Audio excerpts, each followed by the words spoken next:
Not so very long ago, wrestling pay-per-views were pretty damn expensive. Fans spent their hard-earned money once every 4 months or so to see the biggest battles in the wrestling world finally settled in the ring. The main events of these shows were supposed to make it all worthwhile. You'd hope to see a satisfying conclusion to the night and would then wait in anticipation for the next big event. But in WCW, that often didn't happen, especially near the end. As much as fans complain about WWE's main event scene today, imagine going back in time to watch a show closed out with two guys who just didn't feel like taking bumps that night. Egos and politics often trumped work rate, and because of that, we were left with some absolutely catastrophic creative decisions to try and build a show around. My name is Adam Cleary, and as painful as it may be, let's relive the 10 worst main events WCW ever put on. Number 10, Jeff Jarrett vs. Scott Hall vs. Sid Vicious, Super Brawl 2000. Alright, let's set the scene. Hall and Jarrett weren't exactly super workers, but they were given under 8 minutes for this match. A match which featured 4 refs being knocked out. A match that featured Roddy Piper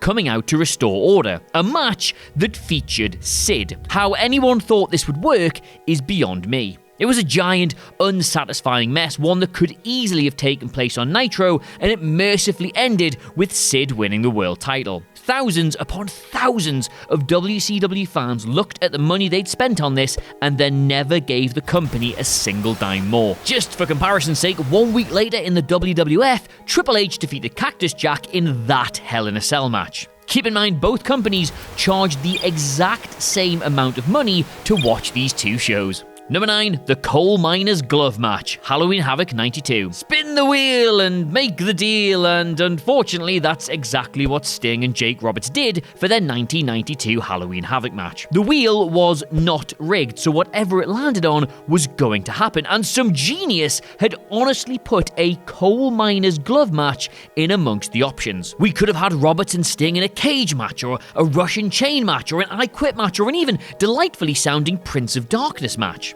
What we got was a glove on a pole. A glove on a pole. An actual glove on an actual pole. Since the wrestlers didn't know where the wheel was going to land, they couldn't really plan anything out in advance. Sting won, and in a comically sad moment, when Roberts tried to attack his opponent with a snake, he had to just hold the thing up to his own face to make it appear that it had attacked him. Number 8, Hulk Hogan vs. The Butcher, STARRCADE 94. You know, there was an incredibly good reason why Brutus the Barber Beefcake never main evented a pay-per-view on his own. Because, and this is by his own admission, he wasn't that good. Everyone seemed aware of that, everyone could agree on that, except for Eric Bischoff, who wanted Hulk Hogan to close out the biggest pay-per-view of the year against his personal hairstylist. No one believed that the future Booty Man / Disciple / Zodiac / the Man with No Name was going to beat Hogan, so the heat just wasn't there. It was a match that in 1994 felt horribly dated, and with Mr. T on the show as well, it represented the worst of what Hulkamania in WCW ended up being. Sorry, God, what am I on about here? Almost the worst. Number 7, Hulk Hogan and Randy Savage versus the Alliance to End Hulkamania, Uncensored 96. Less than 4 months before the NWO was formed, WCW was in a bad place. The Dungeon of Doom versus Hulk Hogan was the biggest thing going, and even that was awful. But then, they teamed up with Ric Flair, Arn Anderson, and a few others to form the Alliance to End Hulkamania, which is just like a really weirdly specific goal. Anyway, Hogan being Hogan, he had Randy Savage and 6 more good friends to take on the 8-man team because, damn it, he's a team player and he wanted to make sure more people got a rub out of this main event. Wait, oh, no, hang on, sorry, my script's wrong here, I'll just fix that. Yeah, there we go. Hogan and Savage beat 8 heels by themselves inside of a Doomsday cage match. In a ridiculous 25-minute encounter, Hogan and his buddy beat one of the all-time greats in Ric Flair, along with Arn Anderson and former WCW heavyweight champion Lex Luger, all with ease. Best of all, part of the cage was supposed to be sectioned off, but it just wasn't, so they had to improvise. The heels just sort of standing there on occasion instead of, you know, quadruple teaming the faces. Bad.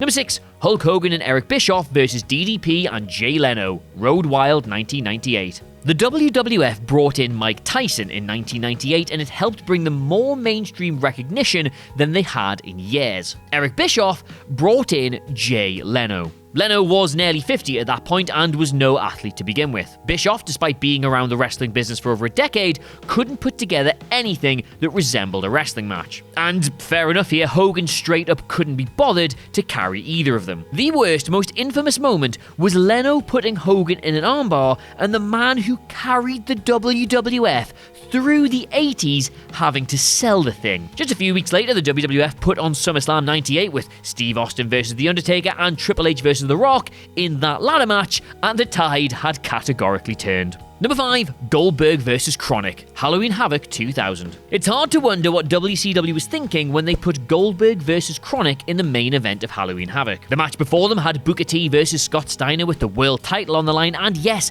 they delivered a DQ finish, but it was at least a good match. Goldberg vs. Bryan Adams and Brian Clark, though, closed out the evening instead. All three men were, with respect, below average workers in the ring, so unless all three were going to magically put on the performances of their careers all magically on the same night, this was on a hiding to nothing.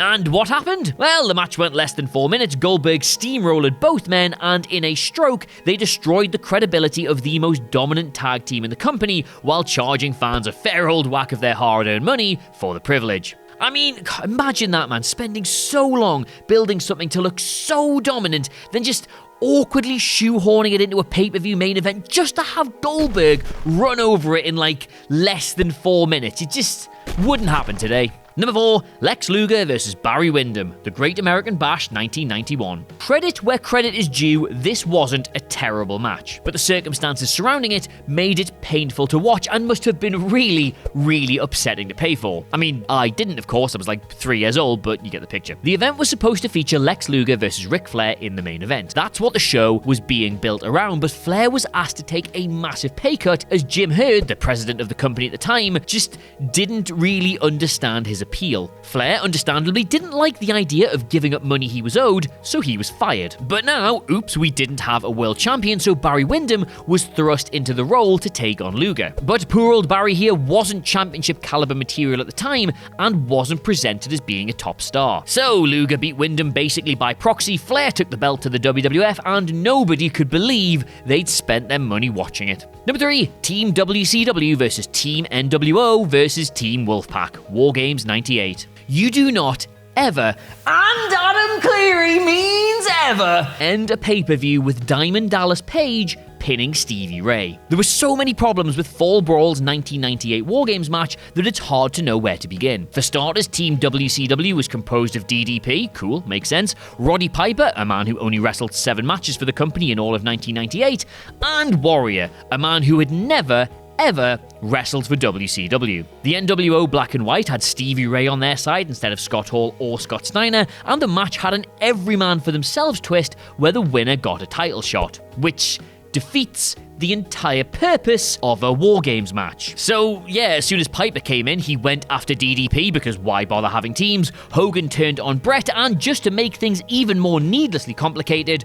Warrior had a fake Warrior before knocking everyone in the ring out with some sort of gas. It's genuinely really, really hard to screw up a War Games match, but by God, they did it. Number 2, Sting vs. Goldberg, Halloween Havoc 1999. Vince Russo and Ed Ferreira's first pay-per-view under their control was Halloween Havoc 1999. They obviously wanted to deliver a great impression with the fans and let them know this was a new, exciting era of WCW, so what did they give them? A 3-minute main event. The original main idea was Sting versus Hulk Hogan, but they swerved us and Hogan laid down for Sting and let him pin him. Russo had basically taken no time whatsoever in being Russo. They made it look like a shoot, but since it was mysteriously booked halfway through the show and not in the main event as it was promoted, you just knew something was up. In the end, Sting came out again, demanded a fight, got mullered by Goldberg for his troubles, and the company was dead within 6 months. Number 1, Roddy Piper versus Hulk Hogan, Halloween Havoc. Why have WWE never brought Halloween Havoc back, you ask? Well, kids, 4 of the matches on this list actually happened there, and ergo it's cursed. Out of the thousands of matches that took place in 1997, there can have been none worse than Hulk Hogan versus Roddy Piper in this main event. Earlier that month, Shawn Michaels and The Undertaker battled it out in a brilliant Hell in a Cell match of Bad Blood, and Hogan and Piper should have probably watched it just to see what a cage match could be. Not as they thought it was, just resorting to weak punches and back rakes for 12 minutes. It was a complete mess that saw a fan climbing into the ring, Piper biting Hogan's butt, and Randy Savage jumping off the top of the cage in an impressive spot, but landing with a weak axe handle that barely grazed Hogan, but he was still forced to sell. What Piper and Hogan delivered would have looked absolutely ancient next to virtually anything else on that card, but given we also got an Eddie Guerrero versus Rey Mysterio Jr. match that night, it looked outright prehistoric. So there you have it, those are the 10 worst main events WCW ever put on, read to you by a man who's been so bummed out by this list he can't even be bothered to think of a pithy outro. Let me know what you made of it all in the comments below, and of course don't forget to like, share and subscribe. In the meantime though, thank you so much for watching. I have of course been Adam Cleary, a man for whom Halloween Havoc just means taking the Monday after off work, and I'll see you soon. Goodbye.